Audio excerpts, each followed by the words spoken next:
Good evening, ladies and gentlemen. Welcome to the Planning Board meeting for June 16th, 2025. Following Planning Board, we'll move into our monthly council meeting. First, we'll have to call the 6:15 Planning Board meeting to order. If we could get an approval of the agenda from a member of Planning Board. Moved by Justin, seconded by Ken. All those in favor? Approved. Next, we'll do the land acknowledgement that we start off every meeting with. We acknowledge that the land upon which we gather is unceded Mi'kmaq territory. Everywhere is covered by the historic treaties of peace and friendship. We pay our respects to the indigenous Mi'kmaq people who have occupied this island for over 12,000 years, past, present, and future. Land acknowledgement is a small but meaningful way of showing respect and honoring the indigenous peoples of the land where we live. It is also a way of resisting the erasure of indigenous histories and the important step on the pathway towards reconciliation. Next, any conflict of interest declarations. Not seeing any, we will move into the recommendation for 149 Central Street, major variance. Councillor Durant, Chair of Planning Board. Thank you very much, Deputy Mayor Snow. Planning Board, recommendation for or application rather, for major variance, 149 Central Street, and this variance has to do with their rear yard and parking lot. The purpose of the variances are to decrease the rear yard setback and the setback between the parking area and main building in order to accommodate a proposed 4-unit apartment building at 149 Central Street. Background, the city received a building permit application from Red Sands Properties to build an apartment building, 4 units at 149 Central Street. The minimum rear yard setback is 6 meters or 19.7 feet. Red Sands Properties is asking to vary this setback to 5 meters or 16.4 feet, a variance of 17%. There is a minimum setback between a parking stall and a window or door of 3 meters or 9.8 feet. Red Sands Properties is asking to vary the setback to 2.57 meters or 8.4 feet, a variance of 14%. To process a major variance, more than 10% subject to council approval, the development officer shall provide written notice to all assessed property owners within a radius of 30 meters or 98.4 feet from the subject lot, describing the variance sought and inviting written comments within 7 clear days. The application is reviewed by the Planning Board. The Planning Board makes a recommendation to council, and council may approve, deny, or approve a variance less than requested, or variances. Report under section 7.2 of the zoning bylaw, variance applications shall be considered by council, Planning Board, or the development officer as applicable against the following tests for justifying a variance. All applicable criteria must be met. A, that the hardship is due to unique physical conditions of the lot or property, including small lot size, irregular lot shape, existing building location on the property, or exceptional topographical conditions, which make it impractical to develop in strict conformity with bylaw standards. Exceptional topographical conditions may include, but are not limited to, trees, slope of the land, etc. And the staff comment, yes, this variance request would meet this test. The existing lot, 17.4 meters or 56 feet wide by 47.5 meters or 155 feet deep, is a typical lot in the R3 zone. The requirement of 3 meters setback from the parking area to the main building impedes the applicant's ability to meet other bylaw requirements, such as the rear yard variance. Staff notes this setback has not applied to any developments processed in the past 10 plus years. B, that the proposed variance meets the general intent of the official plan. Staff comment, yes, this variance request would meet this test. The variance meets the intent of the official plan, including sections 3.5 and 4.1 that speak to functional growth and development control. C, that the proposed variance meets the general intent of the zone. Staff comment, yes, this variance request would meet this test. An apartment building up to 4 units is a permitted use in the R3 zone. And D, that the proposed variance would not impact negatively on adjacent properties or on the essential character of the surrounding neighborhood, including taking into consideration any comments from neighbors. Staff comment, yes, this variance request would meet this test. 19 letters were mailed to 12 properties within 30 meters of the boundaries of the subject property. Comments from adjacent property owners were due on or before June 9th, 2025. No written comments were received. The development officer received a call from Melanie Fraser, owner of 135 Central Street, and who resides at 189 Milton Avenue, requesting clarity on the variances. Andrew Richardson and Janet Surrett of 137 Central Street and Leslie and Jason Lloyd of 156 Summer Street requested in-person meetings with the development officer to view the file. Elliot Olskamp, 322 Myrtle Street, met with the development officer to ask why he didn't receive a notification letter, as he understood the subject property was next to him. The development officer verified that the subject property was not adjacent to him, thus his property was not located within the buffer area. The residents that met with the development officer had no issue with the variances being proposed. The property most affected by the rear yard variance is the property located at 150 Summer Street, formerly Moses Funeral Home. Staff review. City staff support the application for a 17% variance to rear yard and a 14% variance to the parking area to the main building setback.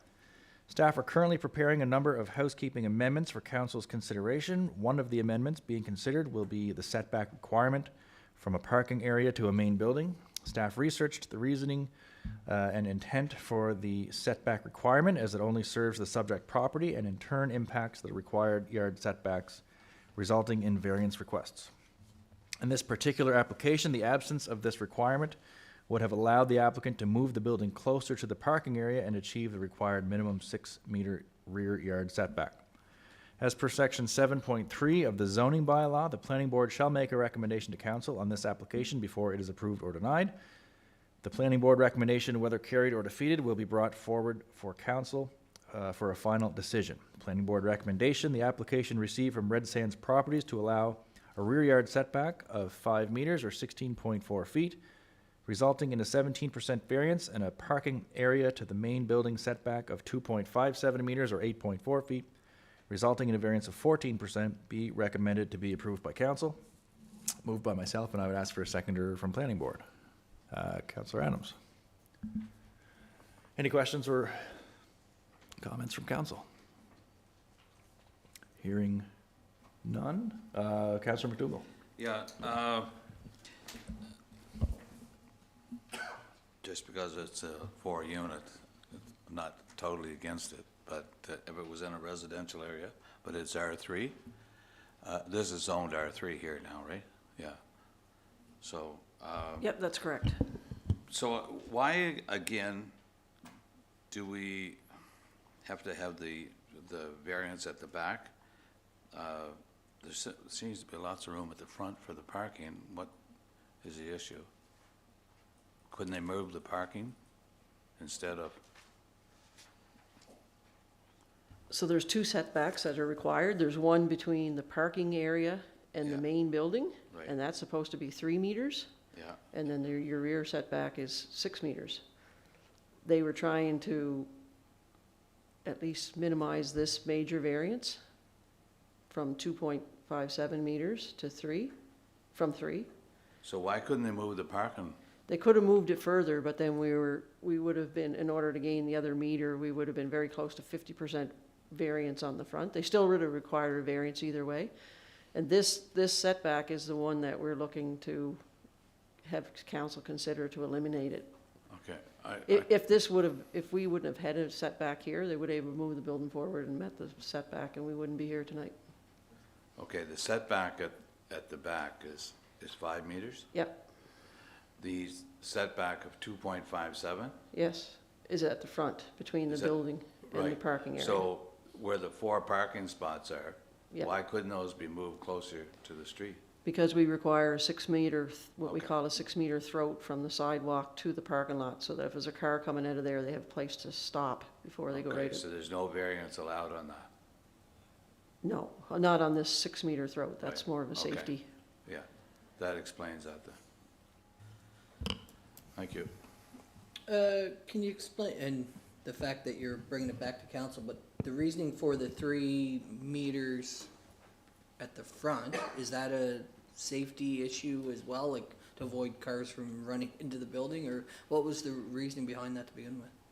We researched, we can't find where it came from. Charlottetown has something similar, so we checked with our building officer just to see if there was something code-wise, but there's nothing that he's aware of. So we're not really sure if it was just picked up from somebody else's bylaw and put into ours, or. And is this a recent adoption in it? Because if I think of properties around the city, I can think of properties where you're parking right up against the building, right? Or am I wrong in saying that? I just feel like there's properties where you are parked right beside the building. We're not sure when that came into effect, but it has been in since the last review. Okay. It's been in for a while. Thank you.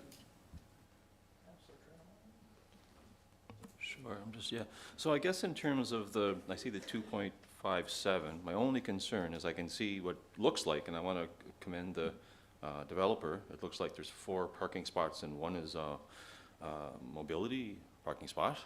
So I want to publicly say that's great, because that's way above the standards for the city. I think it's one, if you have 11, I think there's one accessible parking lot. So I can see that's great. So the challenges that I see, though, if we're looking at minimizing the distance between the building and the parking lot, would be that if we have an accessible parking space, we'd want to have the doors also accessible.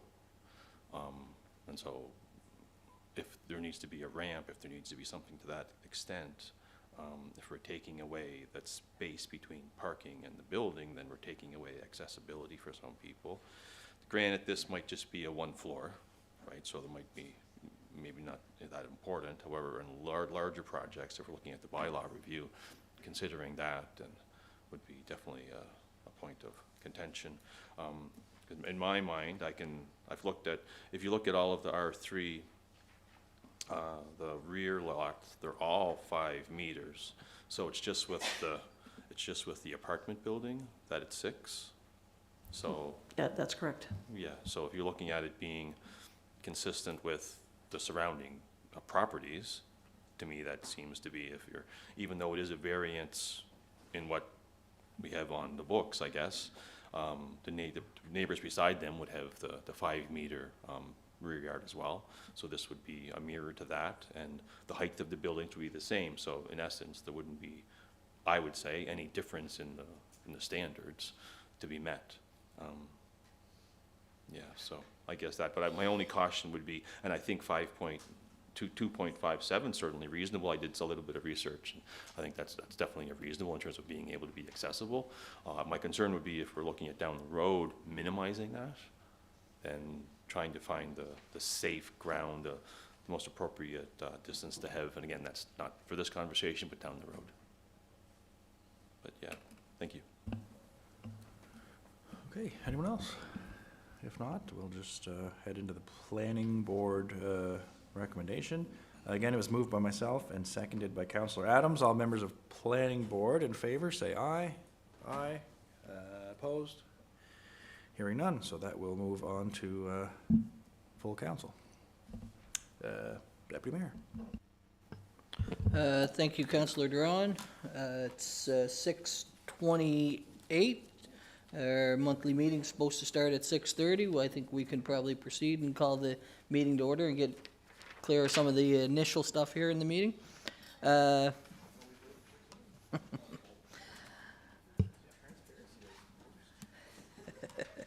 So we'll start by calling the monthly meeting to order.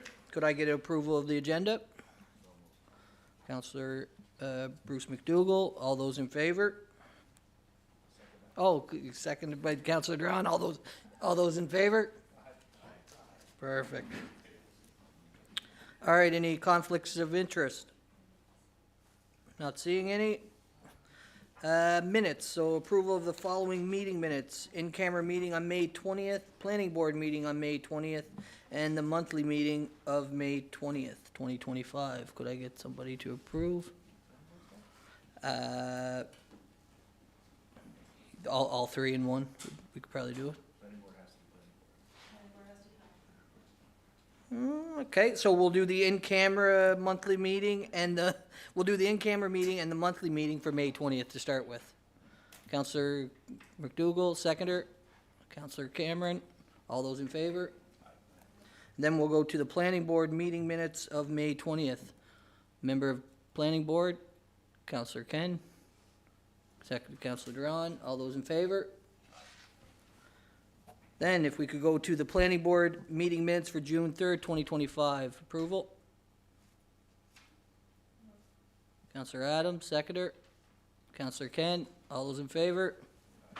Moved. Then could we go to the committee of the whole meeting for June 3rd and the special council meeting for June 3rd? Counselor McColman, all those, seconder. Counselor Morrison, all those in favor? Perfect. Accolades and recognitions. Any counselors have any accolades or recognitions they want to bring forward? Not seeing any. Public presentation, we have Human Resources and Legal Services Department overview. Director Kendra, you're ready to go?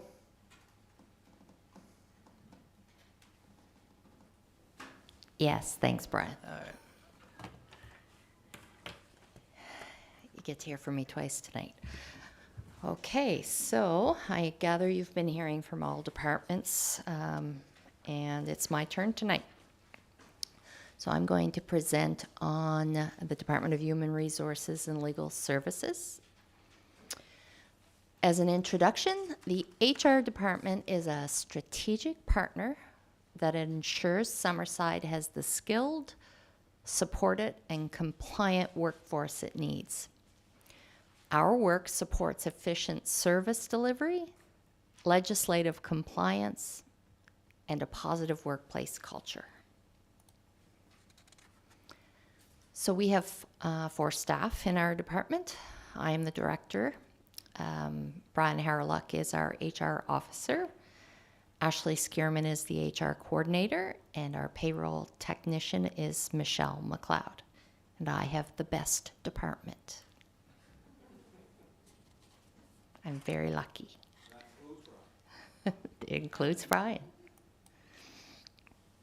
So I'm going to take you through the core functions of the HR portion of the department.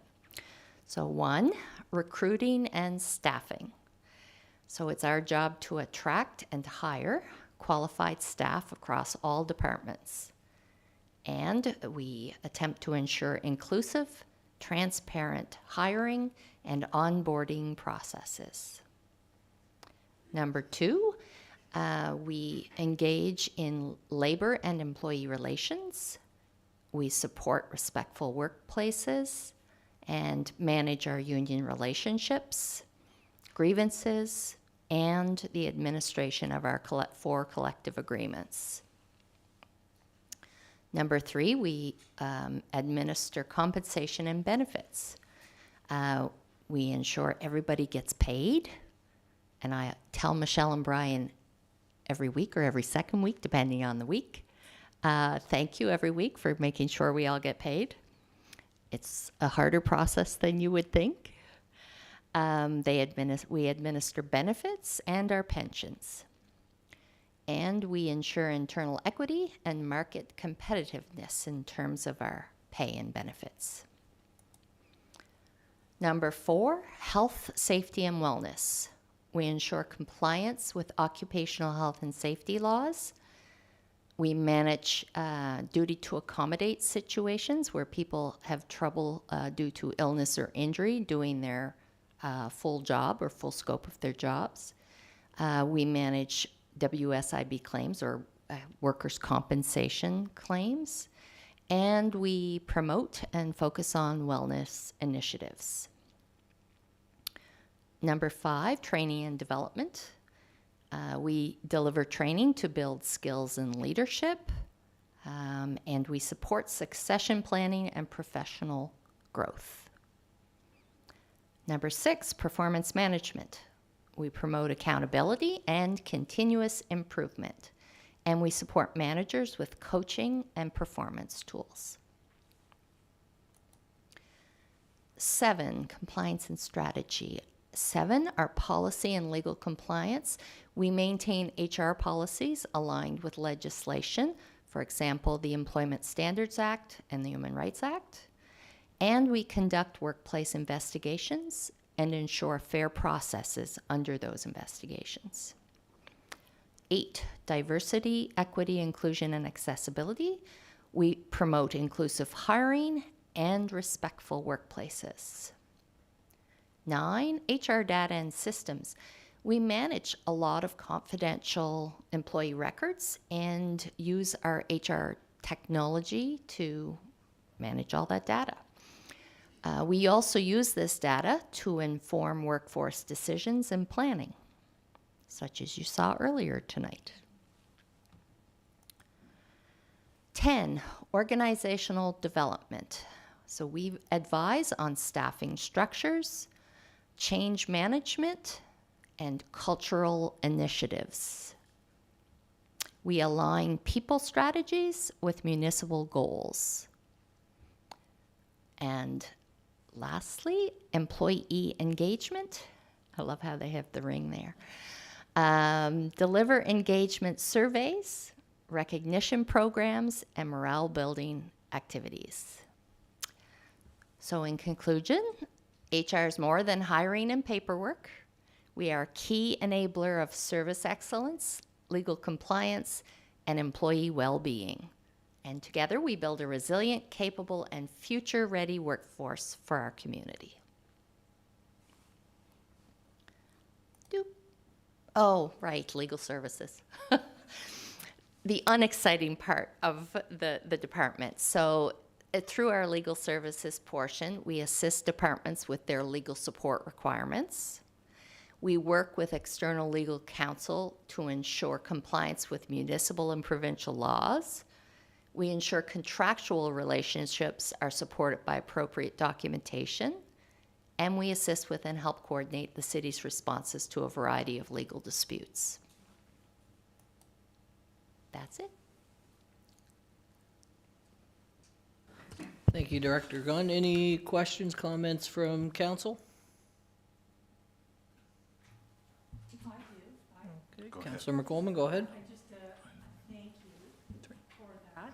Another great presentation.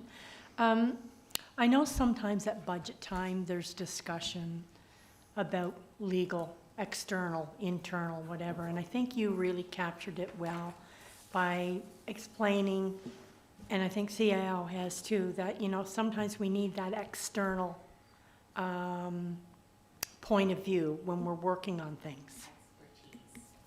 And expertise, yeah. So you see that as a very important aspect, because I just wanted to know. I see it as essential. A lawyer who works in a law firm and specializes in municipal government and contracts and IRAC appeals versus someone who is doing a lot of different things within the city in addition to the HR responsibilities. You need to be able to call upon that expert legal advice. Yep. Okay, no, I appreciate it. Yep. Councilor McDougall? Yeah, thank you, Kendra. Great presentation, and I know it's there's the amount of staff that we have, especially ramped up in the summertime with summer help and all that. What would be our employee count now with police, fire, everybody? Yeah, total. So permanent, we've got 142. Right. In the summertime, Yeah. that ramps up a lot more because we hire students and a lot of casuals. Yeah. And I'm not sure, I don't want to put Brian on the spot, I'm not sure he has that number off the top of his head. But I know that sometimes it can go up into the 170, 180 number. On the weekly payroll last week, there was 201 on it. There you go. Okay. All right. That's a lot of people to look after, so thank you. Yes, and I'll pass along the thanks to Michelle and Ashley as well. Any other members of council? Anything before we let Kendra leave for the night? Well, thank you, Kendra. Appreciate your time and effort.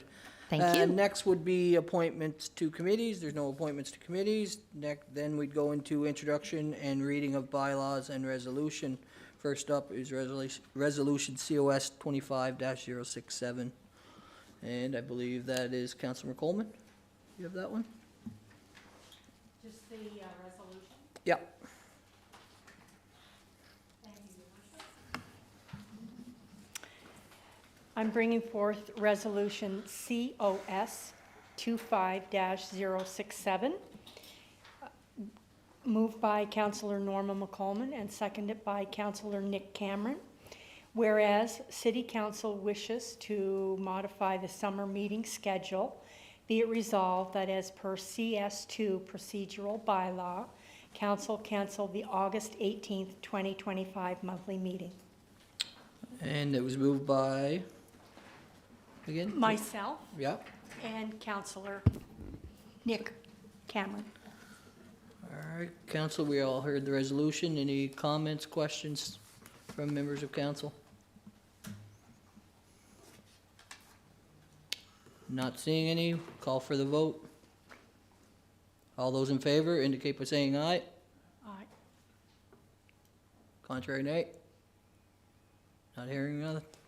Resolution has passed unanimously. Next, we have Resolution COS 25-068, Canada Community Building Fund.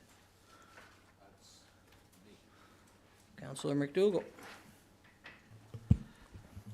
Thank you, Your Worship. I just wanted to note on that last one that, with the, to eliminate the August meeting, that, it's busy times, and if we see that in August that we can't eliminate that, then the council will meet to approve any thing that needs to be done, but we just don't want to hold back developers, right? So, Council Good. business will continue. perfect, thank you. Moved by myself and seconded by Councillor Rick Morrison. Whereas the province of Prince Edward Island and the city of Summerside signed a contribution agreement for the municipal strategic component of the Canada Community Building Fund, approving the wastewater treatment plant sewer trunk line project. Whereas the city of Summerside has issued tenders for 2 components of this project and received the following submissions. Phase 1, supply and install liner. The tendered amount was, the firm was Eastern Trenchless, $567,870. Phase 2, remedial work around the trunk line wastewater treatment plant. The firm is AJL Limited. The price was $584,890. Kern & Briggs Limited, $622,705. Island Coastal Services, $324,174. And LCL Excavation 2006, Inc., $607,545. Whereas the Infrastructure Secretary with the province of PEI requires a council resolution to pay their funding contribution, be it resolved, the council approves the tenders awarded, accepted as they were the lowest tenders received as follows. Phase 1 to Eastern Trenchless Limited for $567,870, HST included. And Phase 2, Island Coastal Services Limited for $324,174, HST included.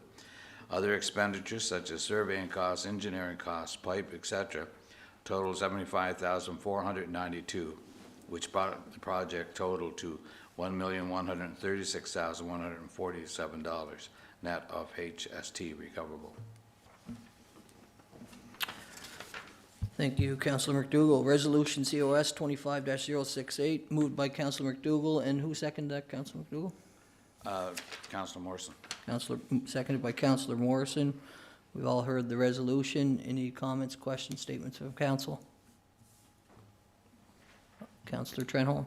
Sure, just a short one. I just noticed that in September last year, we allocated money to the East-West Corridor through the Canada Community Building Fund. Is this maybe this is an underarching program? Is it the same fund? Are we just reallocating the money, or is it It'd be new money?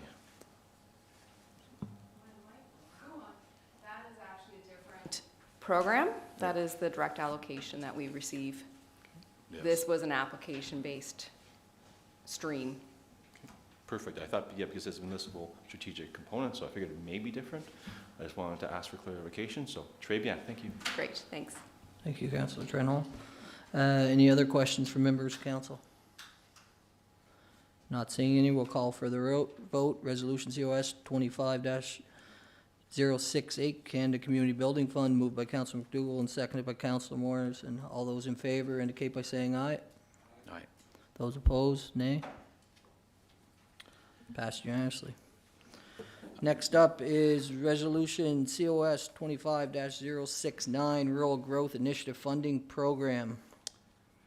Thank you, Your Worship. Moved by myself, seconded by Councillor Rick Morrison. Whereas the province of Prince Edward Island has an application intake for the Rural Growth Initiative Funding Program, and whereas the City of Summerside is applying under the Community Revitalization Funding Stream for an electrical panel upgrade and replacement of heat pumps at our building located at 121 East Drive, the St. Helens Lions Club. And whereas the proposed project expenditures are estimated at $22,502.02 net of HST recoverable, and the city's share would be $2,502.02. Be it resolved, the council approves submitting an application under the Community Revitalization Funding Stream for the Rural Growth Initiative Funding Program for our building located at 121 East Drive. Council, we all heard the resolution COS 25-069, Rural Growth Initiative Funding Program, moved by Councillor McDougall and seconded by Councillor Morrison. Any questions, comments, statements from council? Not seeing any, we'll call for the vote. All those in favor indicate by saying aye. Aye. Those opposed, nay. Passed unanimously. Last resolution, COS 25-070, Welcoming Diverse, Inclusive, and Accessibility Committee Strategic Plan. Thank you, Your Worship. That is moved by myself and seconded by Councillor Trenholm. Whereas the City of Summerside seeks to foster an inclusive, equitable, and diverse environment where every individual, regardless of their background, identity, or status, feels valued, respected, and empowered. Be resolved that the City Council accept and approve the Welcoming, Diverse, Inclusive, and Accessible Committee's strategic plan. Council, we all heard the resolution COS 25-0770, moved by Councillor Cameron and seconded by Councillor Trenholm. Any questions, comments, or statements? Councillor Cameron. I have a couple things. The first one is just brought up by Councillor Trenholm over the weekend when I circulated the document on the front page where it says DEI strategy. Can we just have that changed so it is not an acronym and it has the full diversity, equity, inclusion? And this has been something that I, as well as Director Kendra and Director Lori Ellis and Councillor Bruce McDougall, have been working on with a lovely group of people who have put in a lot of effort and a lot of time and expertise in. And as we see in many communities south of the border moving away from DEI strategic plans and policies, I think it is very important to have this in writing within our municipality. We just heard from our Director of Human Resources, who in one of her main focuses is DEI. But there is nothing there to drive that right now. The city has been missing that for a long, long time. And this document just ensures that people are treated equitable, fair, and all the same. And whether or not council approves this document or not, I know that I've had a lot of support from all of you guys as council, and I very much appreciate that. Thank you, Councillor Cameron. Any other questions, comments, statements from council? Councillor McColman. I do know that there was a lot of work. Just a couple of questions that I always ask. Were there public meetings? I know that there is a committee, and like a few people have wondered, were there committees that people could go to, or was it just specifically a committee? I wasn't sure. Yeah, so we had our committee, and the document was sent out for public review, and it actually stayed on for longer than anticipated. We extended the public review by about 2 to 3 weeks, I believe. Well, Was that a good response from the community? yeah, I think we had a Great. fair response. Good. I think, a lot of people were engaged. I mean, with anything when it comes to DEI, you get some very positive things, and you also get some not always the most constructive feedback, but we had lots of feedback regardless.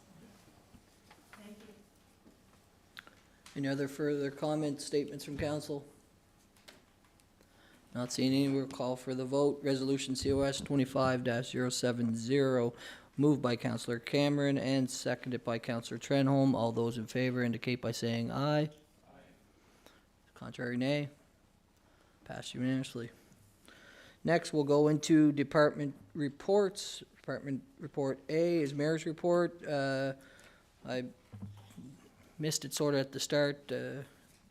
Mayor Dan Kuchar is away and could not be here tonight. That's why I'm sitting here chairing the meeting, I guess. So, second up is finance, Representative Councillor McDougall. Thank you, Deputy Mayor Snow. Good evening to the residents and businesses of the City of Summerside and my colleagues on City Council.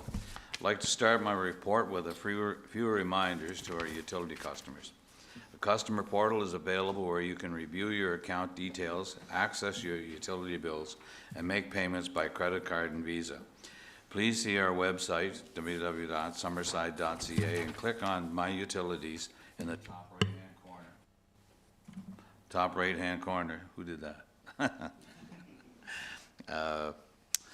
To access this portal, or you can contact us at 902-432-1230. Budget billing program, which calculates a fixed monthly installment based on the prior 12-month period, is available for residential customers. The application form is also available on our website. Disconnections for non-payment are occurring, and we strongly encourage customers who have an outstanding utility balances that are greater than 60 days to address their overdue balances. The status of our utility accounts receivable as of June 10th, 2025 is as follows. Total overdue balance of $212,500 compared to $225,130 at June 13th, 2024. We're preparing for our external auditors, Grant Thornton, to come on site for our annual audit. Our preliminary results project a small surplus for 2024-25. Per Section 175-1 of the Municipal Government Act, the municipality shall provide the government of PEI a copy of our audited financial statement and auditor's report no later than October 15th. Thank you for the opportunity to present this report. Thank you. Thank you, Councillor McDougall. 7C, Community Services and Tourism, Representative Councillor Trenholm. Sure, thank you. I have a summary here, but if you're looking for the full report, you can just go in the meeting package. I want to thank the Director, Robbie Rankin, for providing the report. So the Summerside Dome and Sports Fields, the Dome remains active year-round. It's now hosting indoor events such as birthday parties and fitness classes. Outdoor sports resume for the season as the turf and ball fields are open for tryouts and practices. Active Living Summerside, final preparations are underway for the free daily summer programs at Legier, and I'm sure many of us have noticed the new canteen, conversion of the new canteen into a full service dairy bar. I'm so excited I can hardly get the words out. Looks really nice, it's spot on. Confederation Briggs Aquatic Center, there I go.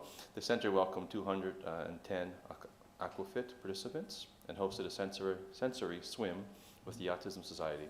Programs include public swim lessons and a bronze course as well. Events such as the Dolphin Swim Meet and the Triathlon PEI's Kids Triathlon were hosted this past month as well. And for sets, the volunteers are finalizing plans for the summer in Summerside event series, which includes Noah Dobson's Hockey Fest, Shipwrights Run, Air Show Atlantic, Canada Day, Tri-Lobster, and the Ray Carter Cup. I'm exhausted just reading that list.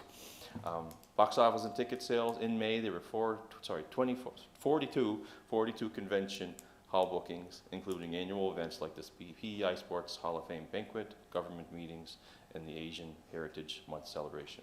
So upcoming in June is the Maritime Fire Chiefs Conference and Trade Show. And finally, for the Green Space team, seasonal preparations have included the active transportation delineators and signage, boardwalk spring maintenance and seaweed removal, annual painting and regular park maintenance, And in partnership with the Rotary Club, 500 trees were planted at the Rotary Park. And also, just as a reminder, the green space parks and rec plan is still online, and we'd love to have anybody who's interested take a survey, have your voice heard in shaping the future of green spaces in the city. We have 261 submissions to date, so if everybody listening gets on there, maybe we can make it 300 by the end of the week. Okay, thank you. Thank you, Councillor Trenholm, for that report. Any questions comments I from just council? have a quick comment. About the kids triathlon event, things passed so quickly that I forgot that was so recent. But I did attend that, and I just want to give a very big shout out to Brian's wife, Jen, who was one of the organizers of that event and made sure that she wrangled about 30 high school, junior high age kids and kept them all safe and made sure that they could participate in a fun event that has been going on for quite a while but had a bit of a hiatus, and she brought that back to Summerside. So if I would have thought of it sooner, I would have put that in accolades and recognitions, but here we are now. Thank you, Councillor Cameron. Councillor McDougall, What? your light's on. Oh, I would like to comment under the sets. There's obviously a lot of great activities going on this summer, but last night I was sitting at home and watched on I think it was a CBC documentary on Blue Rodeo. I'm a Blue Rodeo fan myself, but the fact that there's a free concert on the waterfront this summer where people can come and enjoy Blue Rodeo, which is a Canadian Music Hall of Fame band. Their accolades are quite significant. Watching that documentary last night got me even more excited, thinking that they're going to be here. I will have to rush back from Ontario to get to the concert or Canada Day celebration. So looking forward to that, and I'd encourage everybody from across the island to take it in beautiful Summerside. Next up would be Governance, Human Resources, Legal Services, Representative Councillor McColman. Thank you, Deputy Mayor Corey. I'd like to thank Director Kendra Gunn for the preparation of the monthly public report. And I'll begin with advertisements were posted for seasonal laborers with Public Works and Community Services, and staff assisted in the interview and hiring processes. Interviews were held for Culture Summerside's archivist, and Howard Chappell has been hired into the position, so congratulations to Howard. Lindsay Connolly was hired for the contract position of Grant Proposal Specialist and Policy Writer, and we welcome Lindsay. 3 new on-the-job training students have now joined the police department as part of their cadet program through the Atlantic Police Academy. We wish Donovan Falcon, Reed Macbeth, and Caleb Snow success in the valuable part of their learning process. Staff have been supporting interviews and hiring of seasonal staff for community services, and we currently are advertising for casual laborers and temporary aquatics manager. Staff also supported the posting process and interviewing of candidates for a new Culture Summerside assistant. The department is providing up to 4 family fun day tickets to staff for use at either Shining Waters or Sandspit, wishing all the city staff an enjoyable summer. And as Director Kender pointed out tonight, the different pillars of what they work on, certainly the wellness piece, training and retention, so it's very important in the department. The department ran a staff engagement survey from May 20th through May 30th with a 50% response rate. We are working on compiling the information from the responses. The department is organizing a staff barbecue and long service awards, which will take place on Thursday, June 26th, and long service recipients this year are for 10 years, Corporal Craig Murphy, Police Services, Kimberly Campbell, Police Services, Steve Muncie, Winston Gallant, Pauline Dicey with Municipal Services, Jennifer Egan, Michelle DeRoche, and Michelle DeRoche with Finance, and Steve Mugridge, Community Services. 15 years recognition, Sam Marceau and Owen Saunier, Municipal Services. And I think I might have missed the other part of my report. So I'll just close with that, and if there's any questions, certainly I'll be glad to answer them. Councilor Coleman, yeah. What would I do being the senior in the group? Thank you.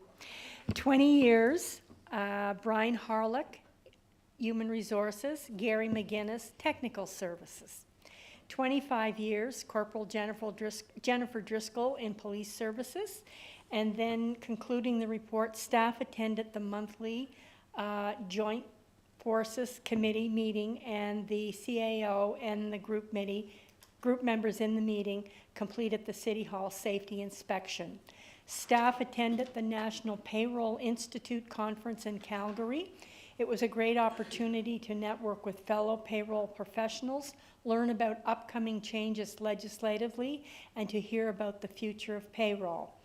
Staff liaised with the city's pension plan custodian and insurance company in response to questions from staff and pensioners, and assisted with the processing of Workers' Compensation Board claims. Staff have been working with Blue Cross representatives, and we have received that presentation as Mayor and Council tonight, to transition staff and retirees to the new health and benefits plan. Information sessions will be held later in June to update members on the Blue Cross coverage. One of the new benefits invested in by the city through this change is allowing staff virtual access to primary health care providers. We believe this adds a valuable resource for city staff who do not have a family doctor or nurse practitioner, but also for staff who do primary care providers, but who cannot access them quickly or easily.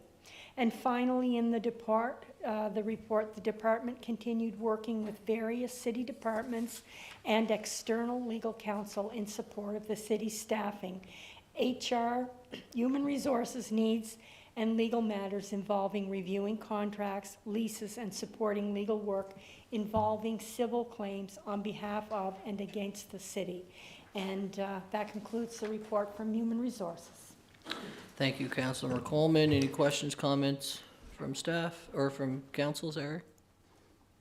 Not seeing any, we'll move on to 7E, Municipal Services Representative, Councilor Morrison.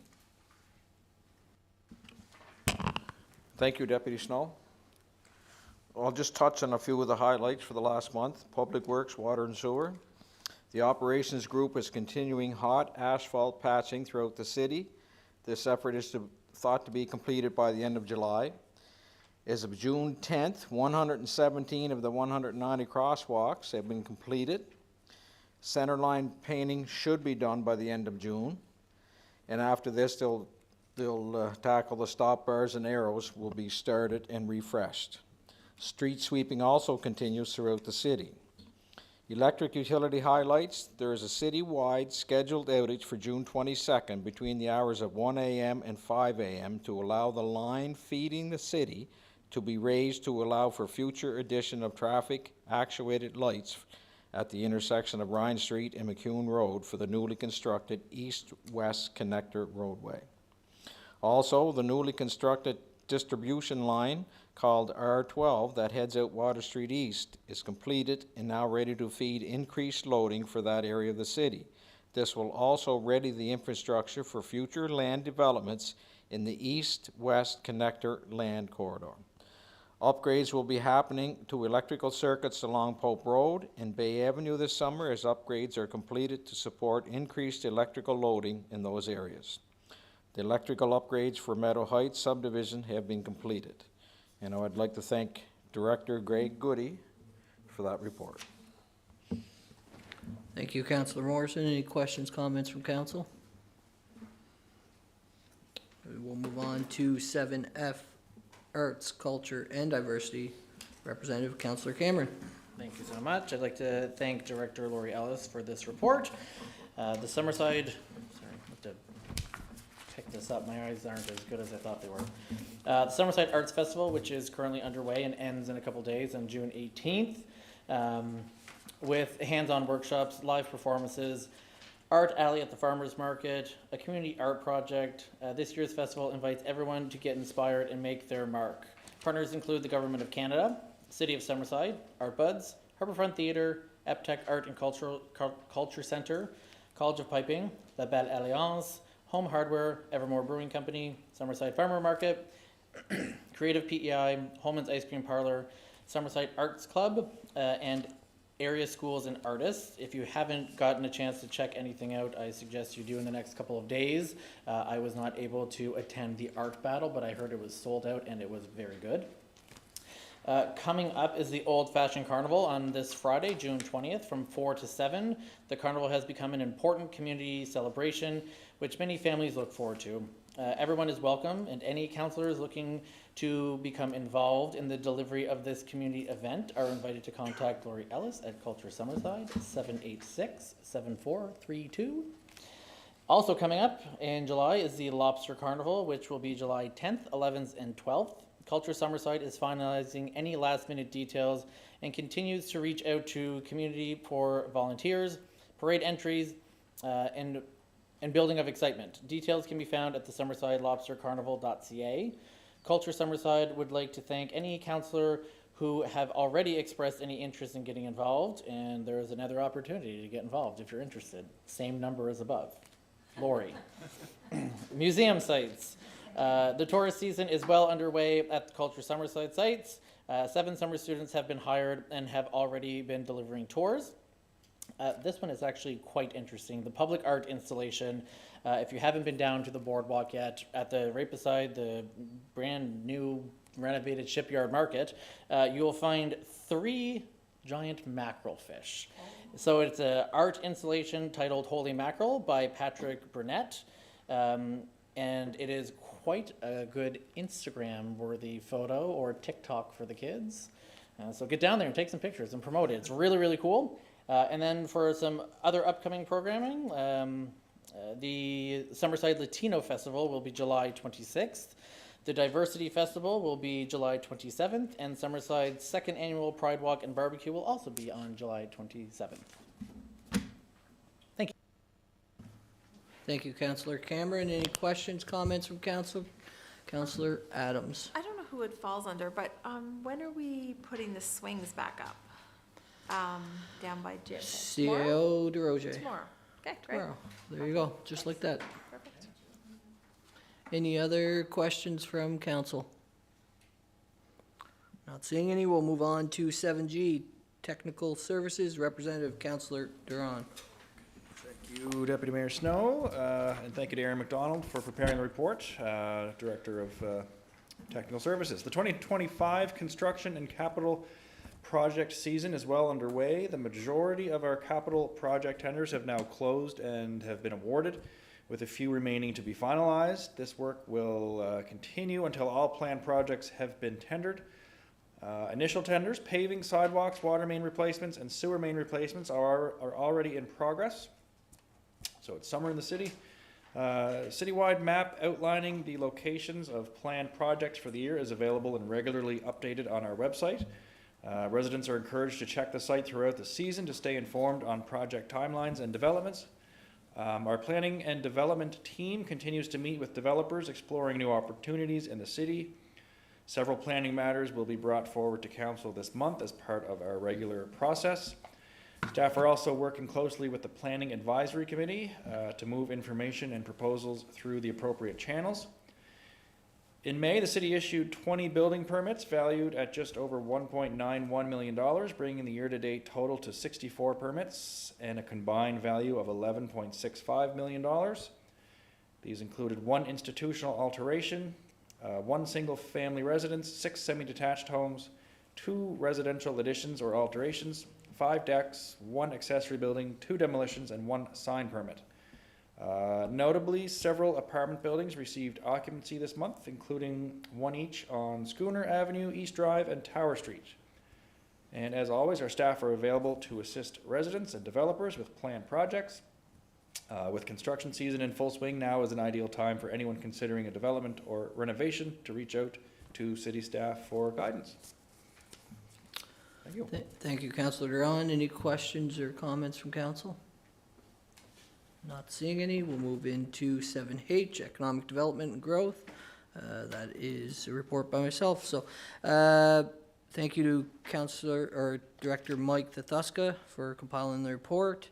Following is a brief update. The full report is in the document. Core Block, as the physical construction of Core Block advances ahead of schedule, we are working with the development team on a tenant attraction strategy for additional 10,000 square feet of commercial space within the facility. Several outreach engagements. This month, the department has been collaborating with Foresight Canada regarding collaborating with the Summerside Exchange and the Information and Communications Technology Council to participate in a new project about localizing sustainable development goals in Canadian municipalities. Samsung, four representatives from SRE, so that's Samsung Renewable Energy. We're here on June 3rd for a convertible debenture ceremony. Hard to get that one out.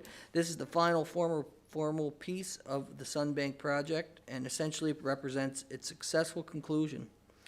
Event was attended by senior city staff and mayor and council members. Doral, reps from Invest in Canada and Doral Group were hosted for a day on June 5th to discuss the future of hydrogen fuel in Summerside, particularly in the context of transportation and backup generation. Cayenne on June 6th, the owners of Cayenne Digital, based in Vietnam, were here to investigate Summerside as their next expansion location. They toured key Summerside assets, met with various professionals, and met with EDO staff.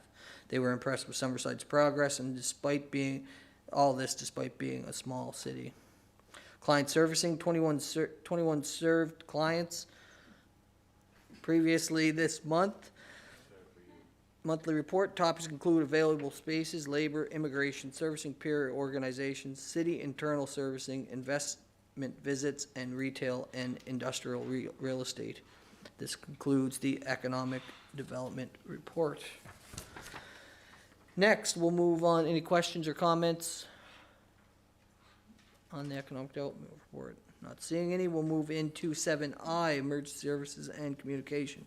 Representative Councillor Adams. Thank you, Deputy Mayor. I'll start it with fire services, and thank you to Kenny Culleton for putting together this report. So this is for May 2025. Summary of calls: there were 3 medical first responder calls, 30 silent alarms, and those are attended by 1 company of 10 firefighters and 1 general alarm. This is a structure fire that all firefighters are required to attend. Firefighters took part in 246 hours of training in May, such as solar panel safety presentation, new foam demonstration, hose testing, and fitness training. Just a note that May is hose testing month in the department. Thousands of feet of fire hoses are inspected and pressurized to ensure they can withstand the loads they will contend with during firefighting operations. Congratulations to Summerside's 4 newest level 1 firefighters, Breton Brown, Cameron Glant, Scott Boudreau, and Max Steves. They recently completed 184 hours of classroom and practical training to accomplish this challenging certification. So welcome aboard to them. And in your package, and it's available online too, is just a breakdown of the calls to date. It starts December 1st over there, and they keep a detailed logbook, so if there's anything anybody's curious about. If there's no questions on fire services, I'll go into police services. Councilor McDougall? I have one. I was just looking at the 2025 fire calls, and under 911, 0. But I know that the department does a lot of calls, first responder calls. Would that not be under 911, or is that? Okay, so that one, there it is. Okay. Maybe we can just ask what 911 is, and they can put it as a little FYI on the notes next month. Okay, thanks. I'll ask Ken to do that. I'm sure it makes sense once they explain it. Thank you, Councilor McDougall. Any other questions on fire services? If not, continue on. Councillor Adams? So going to Somerset Police Services, and this was submitted by Chief Jason Blackier. May was another busy month. Police finalized its participation with the JET team, which is a joint effort between Summerside, Kensington Police, and RCMP to combat mid-level drug trafficking and PEI. The unit has already been doing some work, and 2 Summerside police members are set to join the unit in September. Work is continuing on the community needs assessment, and a final report will be forthcoming in the next couple of months. A member gave lectures for 4 Tosh law classes, and we also accommodated 2 tours of the facility for the Tosh law classes. Members completed their annual carbine qualifications in May. K9 Lucy is continuing her great work since joining our team, in addition to providing support for Summerside police members and the public. Lucy visited Community Connections and Elm Street School during the month of May, and there's some cute videos online. The one of Milo Murray is specifically interesting. See the softer side of some people. It's pretty cute. Our annual bike rodeo was held on May 31st, and once again, local businesses stepped up in a big way to support the event. It was also very well attended by the public. In total, 47 new bicycles were given to local children. Any questions on police services?